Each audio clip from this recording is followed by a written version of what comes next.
gripping something here, pulling back, lengthening, back down, left and right, and as you sink, stretch in front of you. Inhale up, drawing down, and exhale. And at the end, you gotta have the body sitting under your arm, not this. This, so anything that touches here, feel the power coming from the ground up. Inhale, open, open. You can see I arch my back. And exhale, close and open. Reaching from the ground up. Inhale, exhale. Inhale, open, open. Exhale, close and open. Both legs and arms. In, out.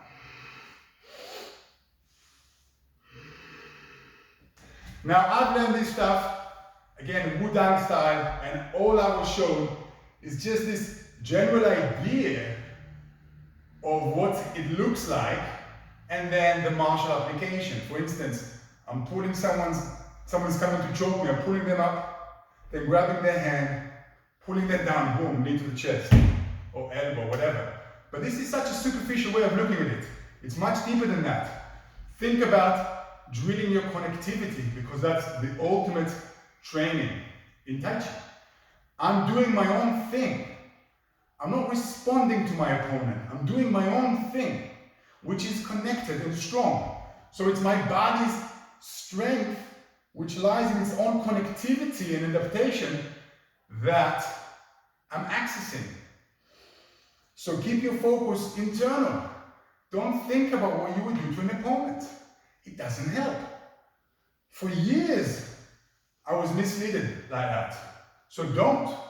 Just feel the stretch. Can you feel that left rib cage, left elbow against the right rib cage, against your right hip, getting all that power? Feel that power. It's so much more important than just visualizing you doing a pound, lifting someone's force up. There is so much more to realize internally, how we experience connection, what it is to be connected. As an experience, not as a theoretical idea translated from Chinese into English. It's not a theoretical thing, it's an experience. Feel connected. Feel that connection. Typically we breathe through the nose. Up, down. Notice when I go down, rather than take the elbows back, which in my opinion is a mistake, I draw left and right. And then back front. Up, down, expand. So you can see as I draw down, now my left elbow is going to expand against my right rib cage. Right elbow against. This power of the elbow going in and out is the most powerful thing we have in the upper torso. There's nothing more powerful than the elbow expanding away from lateral and then the elbow retracting back into lateral, giving us all the power we need, really. And again, whether I'm doing a hook or going to an elbow makes no difference as long as I feel the expansive power. Most of that power would be what we call close and open. The additional forces and connection that come from the back over the front, not instead of the front forces. On top of them. On top of them. And that's this additional force. So again, up, down. Now I don't know a different way of teaching it. How are we supposed to learn to do it if we don't consider in real-time action, i.e. what we're doing now, these principles? We need to feel them. We need to adhere to them. Otherwise, what the hell are we doing? Same old, same old. In my opinion, that's not Tai Chi. That's sleeping Chi. Not Tai Chi, not the supreme ultimate. Next, Siddhi Cat catches rat. Open, again open, open, close, close and open. Open, open, open, close, close and open. Open and close and open. Inhale, exhale is the first pair, shoulder height. Inhale, exhale is the second pair. Inhale, exhale. Third pair. In, out. In, out. So again, if we examine the 9 parts, the 5 bows, 2 legs, 2 arms and the spine, and the 4 gates, 2 hips, 2 shoulders, everything is expanding. Inhale, exhale. In, out. Coil up, sink down. In, out. In, out. Very important again to notice that you are situated in the middle of your feet. So somewhere between left and right, but also somewhere between the heel and the ball of the foot. Okay? Make sure that you are grounding your energy evenly as you press the pelvic floor into your feet. Where would you go? There is a point at the heel, there is a point at the big toe, and then there's a point at the little toe. Yeah? Relate, create that triangle on each leg. Feel the depth of your actions at your heel. And then left and right, the width of each side is in the ball of the foot. So feel that triangle from the back end of you into the front end of you. In, out. Inhale, exhale. Coil up, coil down. Silly cat catches rat. No stopping, expanding.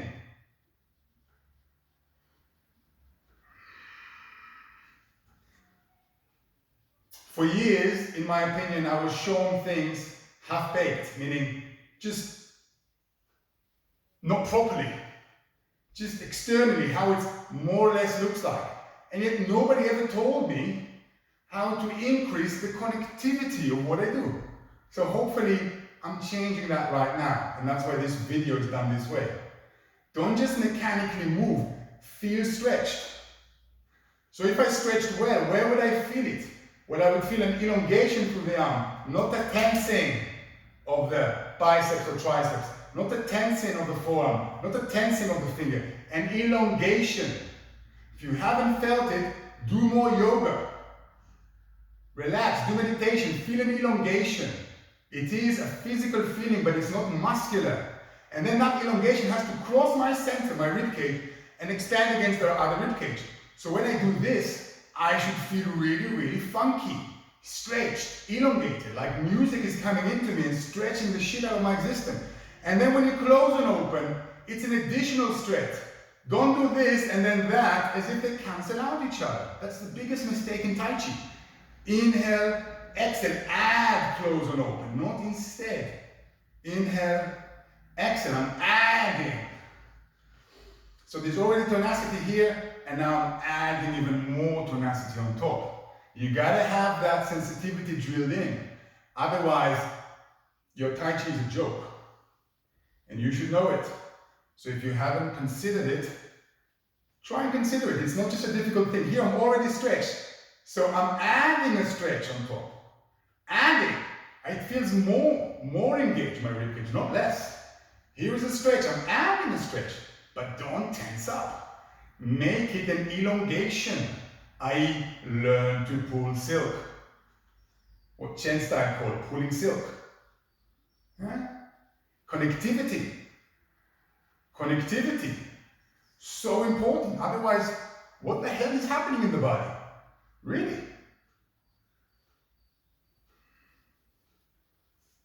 Flick the whip or flick the wrist, how you want to call it. So again, I bow a leg, and this is like a back fist coming up and over, lateral extension. One in, one out. Bowing, unbowing. So when you bow a leg, your hip will drop. When you unbow a leg, your hip will lift up. The bowing leg comes ever so slightly forward and down, the unbowing leg backward and up. The spine itself, the lumbar spine doesn't move from its place. It just tilts, pivots around. Right? Okay? Pivoting around. Pivoting around. So if examining it from here, you will always feel that the arm and the lumbar spine are in a position. Don't do this. Don't hit there and have your spine forward. You gotta draw a line of extension. One over the other. Elbow down, heavy elbow. Coming over the elbow. Very good. So typically we can do 120 of these or 60. The numbers are not that important in my opinion. You just have to feel that you are elongated in the action.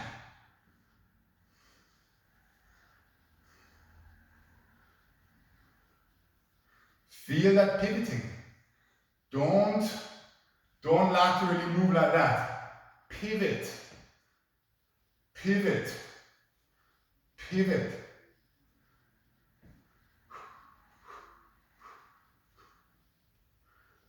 You know, when I think about it, I've learned things so superficially and I hadn't had a clue. I hadn't had a clue until someone came and showed me a different way. So hopefully this adds to what you already know. And if it doesn't, don't do it. If you think I'm full of shit and I'm talking nonsense, stop doing it right now. Do your own thing. But if you think there's possible truth to what I do, try and experience it. Elongation, so powerful, so stable, so easy, not tensing, not leaving your center. I'm doing my own thing. I'm not trying to hit anything. I'm doing my own thing. Good. Wide apes stretches its paw.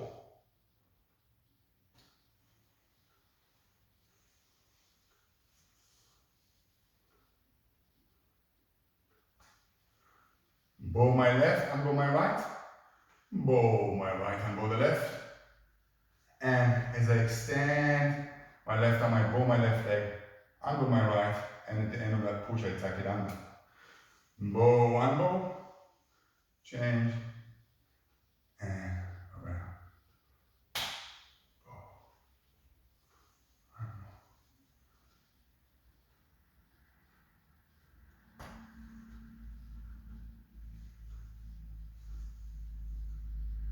Do the other side.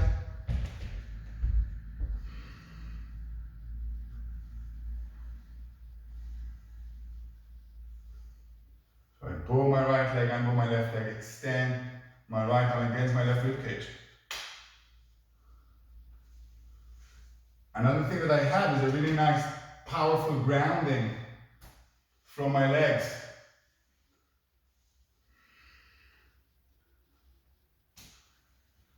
Bow, unbow, extend.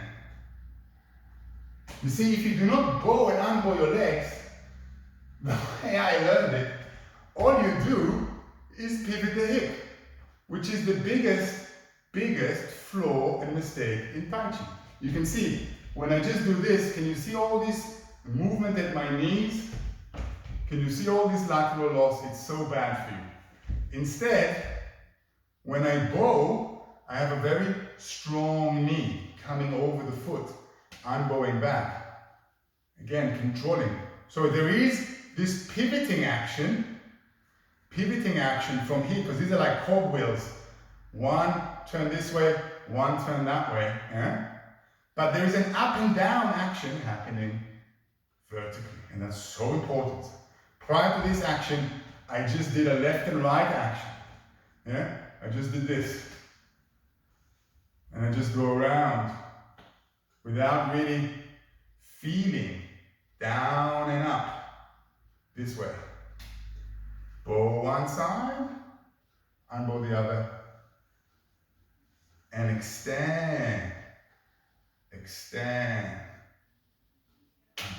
bow, unbow, extend. Really feeling that close on open with the bowing leg. Unbow is an open open. Bow is a close on open. And you'd be amazed what kind of adjustment happens when this dawns on you. What does it mean to be open, open, and close and open? I probably don't do it justice. It's not an easy thing to explain. But if you think of your body, stretch like that. Everything is stretching, radiating out. And someone is pulling me. Whether they're pulling me or pushing me makes no difference. I'm stretching out. Stretching out my system. stretching out, feeling the center against left and right, the center against up and down, the center against front and back, just expanding. And then close and open is taking all that existing power, which is already a lot, and adding even more. The same wave, a pipe of a wave comes over the initial wave that's coming up to the shore. And that's the biggest, most strongest part of the wave. You close and open. Okay? So, white egg stretches his paw.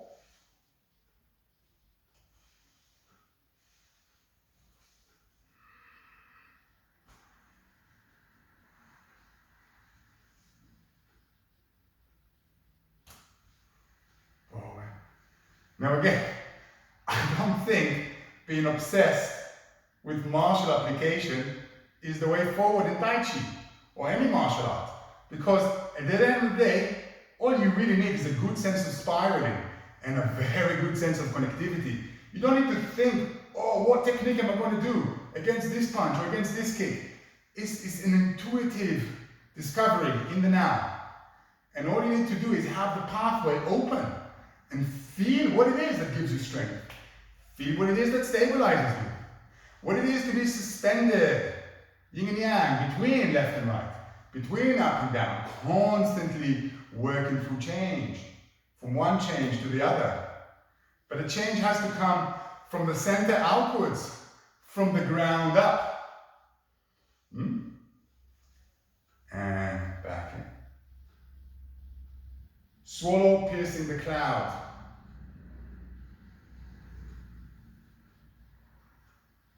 So you don't have to turn your head so much, but again, I bow a leg, I unbow a leg, and I reach my right hand against my left side, extend, pass to the center, bow one side, unbow the other side, extend. Now all the little details, exactly how my hand comes from underneath the armpits, on top of the shoulder, slides through, all these little, detail that I was given early on, in my opinion, are not that relevant. What's relevant is to feel extended and expanded and measure it as a tenacity, as a torque, like a cable car, like a zip line, a stretch, something you can work with. And know that a stretch is a meridian concept. Muscles cannot stretch. Muscles don't know what stretching is. Muscles are in many ways so ignorant of the whole of the body. So what is it that stretches? There's a natural polarity of the connective tissues, or the meridians. 12 of them. Connecting to the 12 main aspects or organs of our body. Extend. So if there is back and left, there has to be front and right. And I gotta feel an expansiveness. So if someone is touching me here, they're touching me there. If someone is touching me there, they're touching me here. It's one straight line. One elongated action that you control. So back arm, close quad, front arm, open quad. Coming around. Coming around. So if you want, open, here. And as I move around, close and open, there. Open, my arm comes through here, close and open. Open, close and open. With the back arm. Open, close and open. Good. Again, you can do 100 of these, 120, whichever way you want. 60, doesn't really matter. Just drill it. And leading a coat smoothly up the mountain. So again, I'm pulling. That pull has to correspond with Ming Meng at the back. Bowing the left, unbowing the right, drawing the right arm up, left arm forward. Always start your action from the legs up. In fact, if you want to be more accurate, shift Ming Meng and down to the legs, up into the body. So Ming Meng down, then Ming Meng up. Ming Meng down, Ming Meng up. It's actually happening at the same time, but the down has to be ever so slightly before the up. so we can really get that grounded feeling prior to any upper body force exhibiting. I know so many people just like to do things, you know, oh, Amir, just shut up, just do it and do it. But how are you supposed to do it if you don't understand the concepts? How are you supposed to understand the concept if nobody showed you, nobody taught you, nobody talked about them? What is the concept? Open, open. It's the beginning part. You should feel it each time you pass through the middle. Then close and open. It's an additional force. Open, open. Close and open. Open, open. Close and open. There is so much to realize, and you're not going to do it unless you conceptualize it. We are conceptual beings. Just doing things again and again and again doesn't guarantee evolvement. Doesn't. Hence what I'm saying. So I hope I don't annoy you too much. But that's the only way I know how to explain it. Making it part of your realization, in real time, in action, in experience. Not separating what's an intellectual property from the experience of who you are and what you're doing, when you're doing internal power, when you're doing Tai Chi, when you're doing martial arts, or yoga for that matter. And again, this you can do another 60 or 120, whichever you want. And then finish the way I start with the golden tortoise. So down from here, wrapping around, and moving down to the ground. And again, in a golden tortoise, I'm thinking, nobody moves me anyway. I'm not going to go backwards or forwards or front, backwards, forward, left and right, up and down. I'm just stable in the middle, and I can adjust and make whatever need adjustment I need to do. Doesn't matter where the force is applied. If someone comes to push me from the front, someone is pushing me from the side, from the back, I can make an adjustment, make a rotation, and stay centered. Holding that. Back up. And come out. Good. Thank you guys. I hope you enjoy it. I hope it puts a new spin on your practice. And if you already know this stuff, then I'm sorry if I bored you with it. But if it's new stuff, well done, and try and implement it. Cheers guys. See you soon.